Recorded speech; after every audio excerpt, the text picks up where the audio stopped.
राजा उसने ब्राह्मणों का भोजन कराया, खीर मालपुआ की रसोई थी।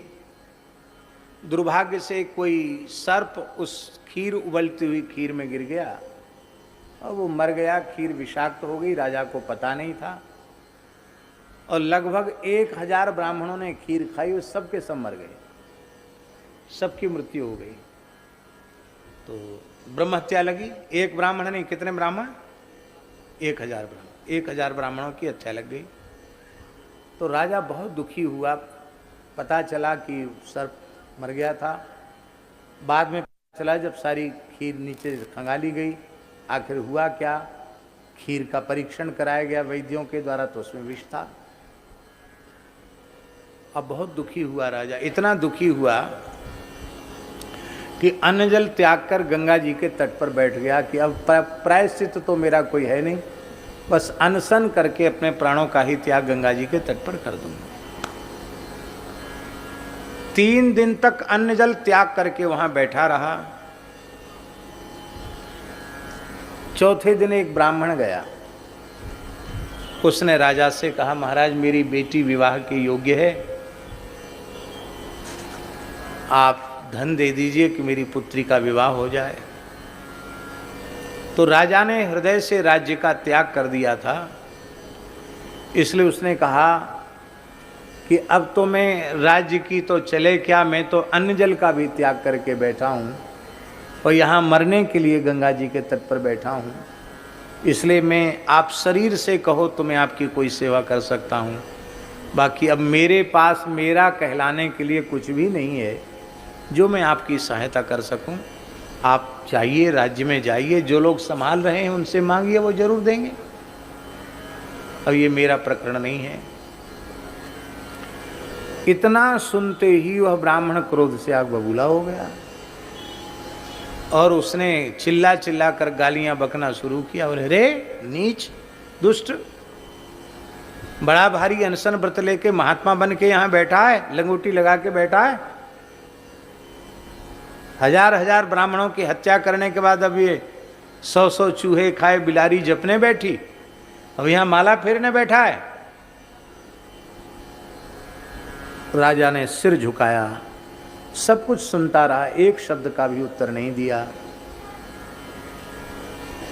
ब्राह्मण तो गाली बकता हुआ चला गया और इधर 2 देवांगनाएं गंगा जी में स्नान करने आई। महाराज जी, वो 3 दिन पहले भी आई थी वो देवांगनाएं, तो स्नान करते हुए बातचीत कर रही थी कि इसमें तो देवलोक में एक बड़ी धर्म सभा जुटी हुई है, वहाँ एक जटिल प्रश्न के ऊपर सब विचार कर रहे हैं कि धरती पर एक घटना घट गई है, अमुक राज्य में 1000 ब्राह्मण मारे गए, पर इसमें दोष किसका है? राजा तो परम ब्राह्मण भक्त था, उसका तो दोष है नहीं, तो ब्रह्म हत्या किसके सिर पे मढ़ी जाए? तो 3 दिन से लगातार सभा चल रही है कि किसके सिर पे ब्रह्म हत्या मढ़ी जाए, किसके सिर पर ब्रह्म हत्या मढ़ी जाए। आज अभी अभी निर्णय हुआ है। क्या? बोले, वो 1000 ब्राह्मणों की हत्या एक ब्राह्मण के सिर पर मढ़ दी गई।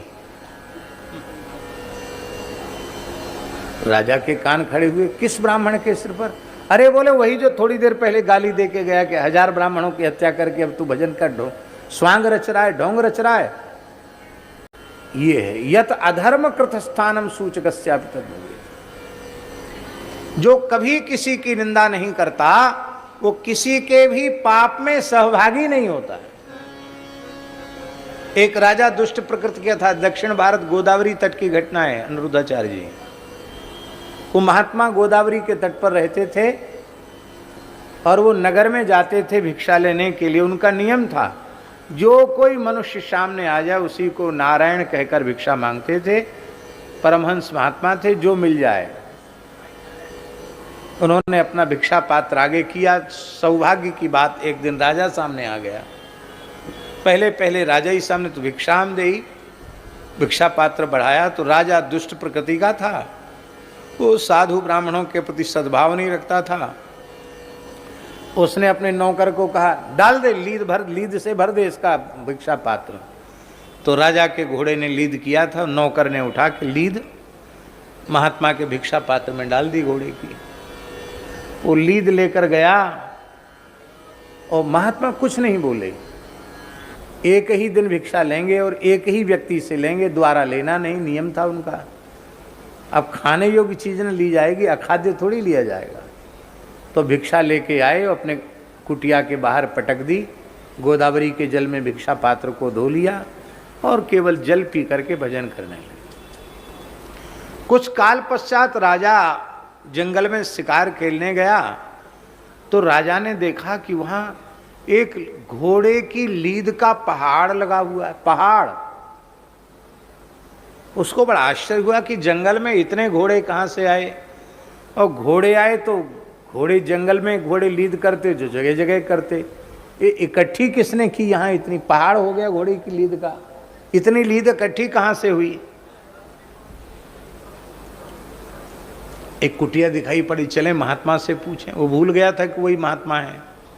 गया, बोले महाराज आपके पास घोड़ा तो एक भी नहीं दिखता, न कोई घुड़साल दिखती, इतनी लीद कहाँ से आई?